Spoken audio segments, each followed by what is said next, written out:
We're already well into Q2 of 2024, but we have the stats out and ready to talk to you about the Q1. For Q1 2024, total value 85 billion dirhams in property transactions, Viewings are up 123%, which is huge. There's some big numbers in there. We talk about all the news, both Lewis and I, what's happening in Dubai real estate. Okay, one of the big bits of news in the Dubai property market for tenants and landlords was the RERA Index calculator has been updated. What might happen for the remainder of this year?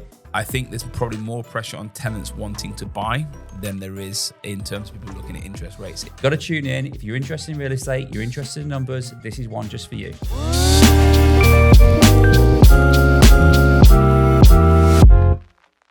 Welcome to today's episode of Taking Care of Business. This is the podcast specifically about Dubai real estate and keeping you up to date of what is going on in the news. So we've had the rain. We've had major announcements about infrastructure in Dubai. I've also got a major icon here today. Carl Allsopp. Yay. I'm here. I'm so pleased you're here with me. I don't see you every day. This is always quite a big podcast, isn't it? Yeah.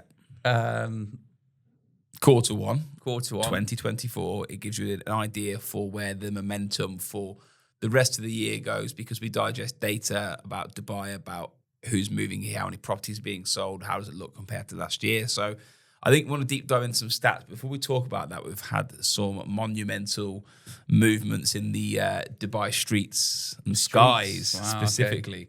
Okay. The rain, it's the highest rainfall. I'm sure everyone's seen this in the news, but the highest rainfall in 75 years in the UAE. What was that about in business? What happened? Listen, I honestly think any business had huge disruption over the last 3-4 weeks. Unless you were one of the trucks pumping water from the streets, business was good for them. But apart from that, every business was disrupted. From a real estate perspective, we had agents that either couldn't leave their homes, or even buyers or sellers, houses were currently underwater, so they probably weren't taking viewings. Yeah. From that side of things, it wasn't great. I think we book around 2,500 viewings a week, and I think we were down to like 50. Yeah, once we get into. So the damage that it's done to a business for real estate, we bounce back quick. We've had a fantastic bounce back, but if you are a local business, the damage that has done to that specific business over that time period must have been painful. What I will say, and the reason I'm talking about it, is the bounce back ability that Dubai has had has just been incredible. It's like it never happened. I had my friend over the weekend. I said to him, like, literally 2-3 weeks ago, it was chaos. And now it's like practically everywhere is like nothing ever happened. So kudos to Dubai. And since it happened, what announced about a week later was Sheikh Hamdan announced that he was doing the sewage infrastructure for the whole of Dubai. Yes. Which is huge. Huge, but also even bigger news, new airport on its way. I mean, it's good for us because we live in Jumeirah Gulf Estate, so it probably cuts 20 minutes off our journey. But I mean, the new airport signals for me, their intent on more passengers, more people living here. And to be honest with you, without being too much of a critique, I think the airport is maybe at the wrong end of town. Yeah. It's more close to Sharjah than it is Dubai. Difficult for traffic. But they're saying a capacity of 250 million passengers per year. Correct me wrong there, but basically would make it the biggest airport in the world. That just shows everything about Dubai, how ambitious it is. Everything has to be the biggest, the best. They're planning ahead. I mean, also, when news comes out, news is always also a good distraction for bad news. Yeah. So when obviously the rain and stuff happening, when they bring that news out, it's also a good thing. Don't worry, we've got an airport. Don't worry about the rain. But it's something to look forward to in the country, or certainly even in the business. That they have an ambition to bring loads more people to the country who are all going to spend or potentially live here. I was talking about that before. So when we're talking about the airport, obviously I've just done a press release talking about this, and one of the main factors is how does it drive the Dubai real estate market, which is the big one. And the big one that I'm looking at are, let's say, for instance, Dubai South. But interestingly, Palm Jebel Ali. I actually talked about Palm Jebel Ali a few months ago, and we say what a good project it is, but even more what a good project is if you're down that end of town and you're now near the airport and the new launches that are coming up. I think that you're now going to be in the centre of Dubai. Maybe people don't realise the impact of a single passenger spending their money in a new country. So, for example, my friend came again. I mentioned this over the weekend. You had a friend come here? I did, yeah. Oh, wow. Incredible. Every single penny he spent, Okay, whether it's a taxi, meal, whether it's entertainment somewhere, that goes into that business. That business owner is then making more money, which then allows them to potentially invest in property or other things in the UAE. So just because not every person travels to Dubai is someone that's going to live here, even tourists is great for the economy. Of course. And I think with the airport, I think it will allow developers to be more flexible about where they locate their projects. Well, I think if you look at Dubai South as a whole, people maybe, oh, that's a bit far out. Our actual phone calls and lead generation has gone up quite substantially since the announcement, because people, they were saying, no, that's not for me, and now thinking maybe this is a good investment for me. So, I mean, I go back to the Palm Jablali, people saying that's too far away, and it was 18 million dirham villa was the starting price for a garden home. The starting price for a garden home on the Palm now, and ready Palm, is 40 million. But if you're now near the airport in a prime location, does that make it a good price? And it's also far away from what? You know, if Dubai South, hypothetically, could potentially be the new central, the new place to be, then technically it's not that far away. Agreed. So very exciting times, I think, for anybody who is investing and buying down the end of the market. Looking at DLD data for Q1 2024, total value 85 billion dirhams in property transactions. Huge. And that basically means 19.3% up compared to the 2023 first quarter. So people keep questioning me about, you know, what this train, that Dubai real estate train, at some point it will come to a stop. It might, I don't think it'll come to an instant stop, but a slow kind of, when will it stop? It's not showing signs of stopping. I mean, I've just come back from London. Did 3 days for the Coventry Man United game. Big up Coventry City. Lost on penalties, unfortunately, on the last game. But when I went there, I spent 3 days there, and you know, I love the UK, but I landed in there, and as soon as I got there, there was people eyeballing me on the street. As soon as I got out of the car, and I just felt every time I go back there. You are massive though. I am. I'm 6'5", and I'm a target for people. But I got out the car, and I just thought, wow, this is becoming a more unsafe place. And I've asked people recently, how's their journey been? Everybody's just like, it's getting worse there, and people are moving here because of that. People are now no longer saying, why are you going to Dubai? Because it's, you know, it's hot, it's just that. People are now saying, you go into Dubai because they've got it right. So I think we're going to see more of that come, and this is where the increase in sales and rentals comes from.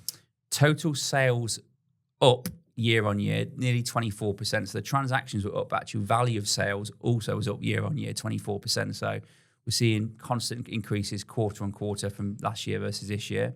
What's really interesting is off-plan sales. I think, you know, off-plan at the minute is being talked about in every single newspaper, online article. Off-plan sales also drove the market, accounting for just shy of 60% of all transactions. 280,000 units are currently under construction at the moment.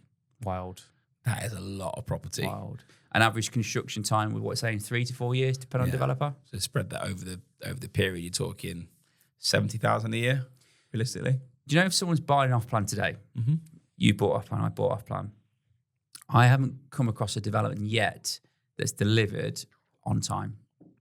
So I'm not going to name the project. I've got a branded residence handing over imminently. It was meant to hand over 8 months ago. It was ready 8 months ago. And for whatever reason, it's been delayed and delayed and delayed. I've never seen a project that's handed over on time.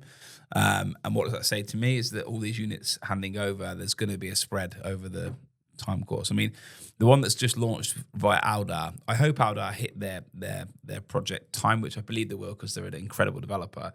But when I was looking at that, I was like, wow, you've got to think about these. When you're building a new master community, you've got to build the parks, the infrastructure, you've got to get RTA approval for the roads, the Transport Authority. You've got to go through a lot. You're not just building the house. So there is so much work that goes into these communities. Do you know what I like what they've done with Althon, the new development? It's by Aldar. It's launched. It's available to buy today. The handover is 4 years from today, more or less, Q2 2028. What I like about what they've done is they've launched the whole development. So you know exactly what's being built when it's being built. I'm sure there's other things there going on around the outside. But unlike other communities where every sub-community gets launched gradually, you don't know what it's going to look like at the end. I didn't know that. So they're just saying there it is, go there for it. There it is, 2028, we're going to be built. So every villa was launched? Yes. And they're all sold out more than likely? Yes. It's wild. I mean, anybody, just Althon, if anyone's interested in any type of property news or updates, Althon It's a branded, well, it's not even branded, it's endorsed by Manchester City, and it has a health and wellness focus. So you're going to see more parks, more tennis courts, more open space, running tracks. There's a lot of outdoor Which to me appeals. You know, like where we live right now, I could probably argue the community, probably compared to somewhere newer, looks a little bit dated. You know, stuff like running tracks and parks and stuff like. You know, the place where you used to live, you used to have goal, football nets, and you never see that. No, I agree. Let's get community and health first. Yeah. So yeah, big up Athlon. Athlon. They both sound good. New off-plan projects. As of recently, on average, a new launch every 17 hours, and that compared to 36 hours, every 36 hours last quarter. So in Q4 of last year, on average, 36 hours every new launch, whereas the start of this year, every 17 hours. So basically, yesterday at some point, a development would have been launched, and at some point today, one will be by launched. dinner time, we'll have a new launch. Yeah. Exciting, isn't it? Okay, another interesting piece of news here. On the affordable end of the market, which is a massive part of the market, 30% of properties were sold below 1 million dirhams. I think if you look at our stats, I'm sure 70% of properties that we sell is sub 3, or 60% are sub 3 million. Yeah. That is a more realistic understanding and I suppose helicopter view of Dubai. If you're looking at 3 to 5 million or 1 to 5, because you've got the crazy market and the other end. But yeah, 30% of properties sold at 1 million. That probably leads very well though. The amount of new people have come into country, you know, that sub 3 million price bracket is a really good starting point. You know, even at 1 million, it's a good starting point to get still on the market. £200,000. It's still serious money. Yeah, it's a lot of money, but you know, it also plays that will probably play a big part of the market for years to come. And obviously, with the mortgage cap being sub 5 million, again, that also probably keeps people, you know, below that barrier. That's something that needs to be addressed, the sub 5 million mortgage cap, because basically properties have gone up XYZ% over that period. The cap should be following that, but it's not at the moment.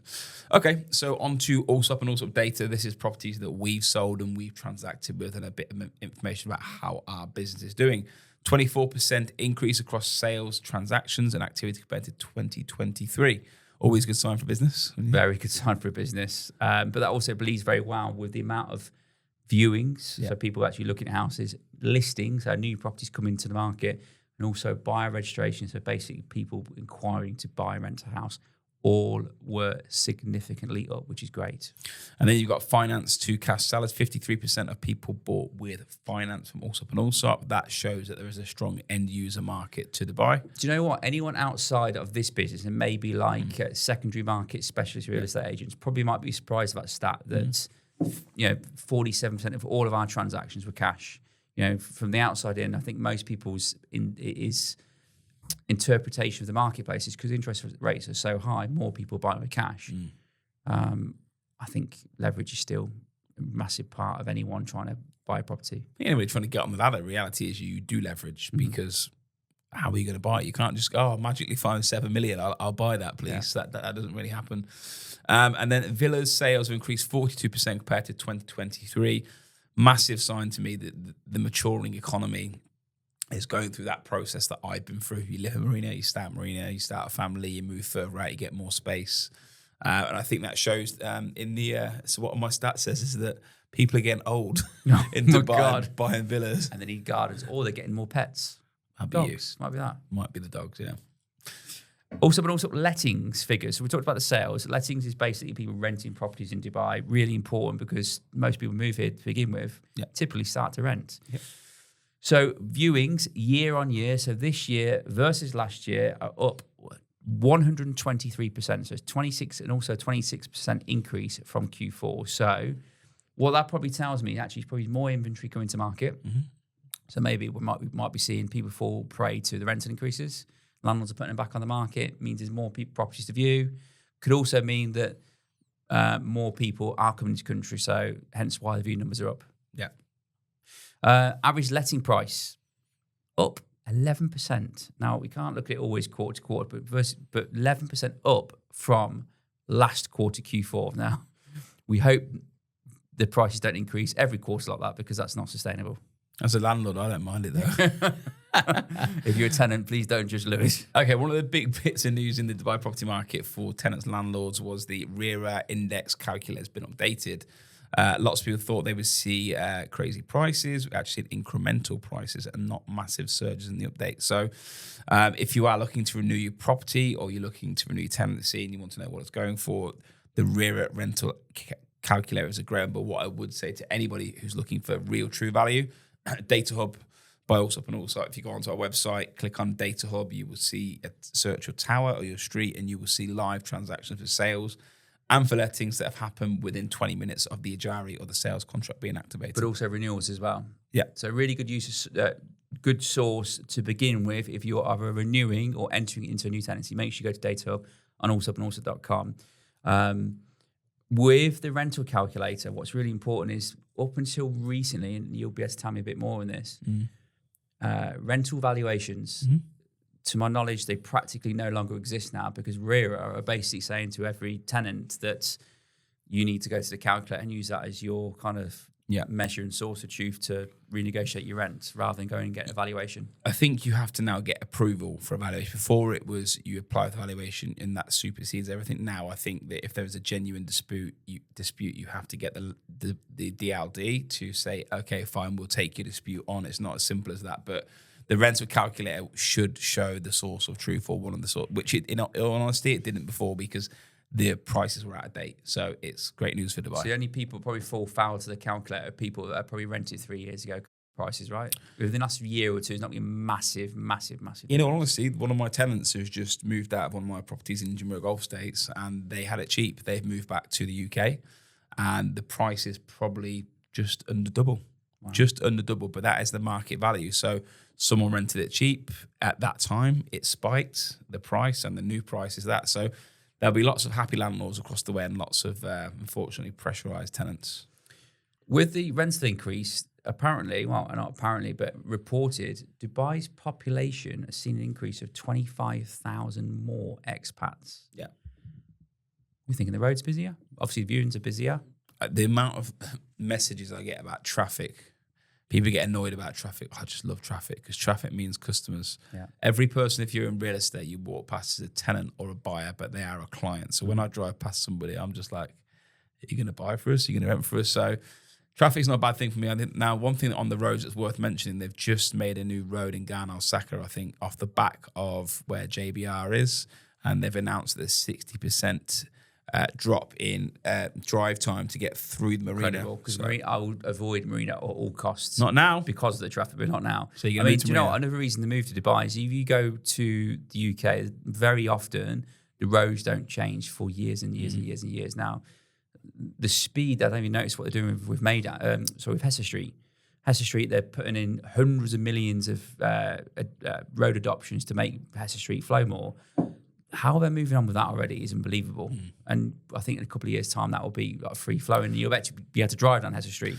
I think, and this is what I'll wrap up this podcast with, I think that's the strength of Dubai for me. If you look in the UK, the US, let's be honest about it. I said this before, I don't want to get political, so I'm not a massive fan of politics. The people in these countries are elected and are effectively employees, which means they have to go through approvals to get things done. Like a road, if that Hesse Street road was in England, it'd probably go through 10 different employees, where in Dubai specifically, they've got the government there and the ruler, the owner of the UAE, the Dubai, and he's saying, I want that to happen. And it happens at speed. And I think speed for a business, especially a entrepreneurial business or an entrepreneurial city, having speed is massive to push a city or business forward. Very good. On that note, aside from really tenants looking to move away from city centre, cheaps being a bit renter further afield, we've recorded the highest rental value in all of our quarters last quarter. So, all good stuff. Good stuff. Anything else property market-wise? Any news that you've come across that's worth talking about? Anything you see happen in the next quarter? Typically, summer's always a little bit slower, right?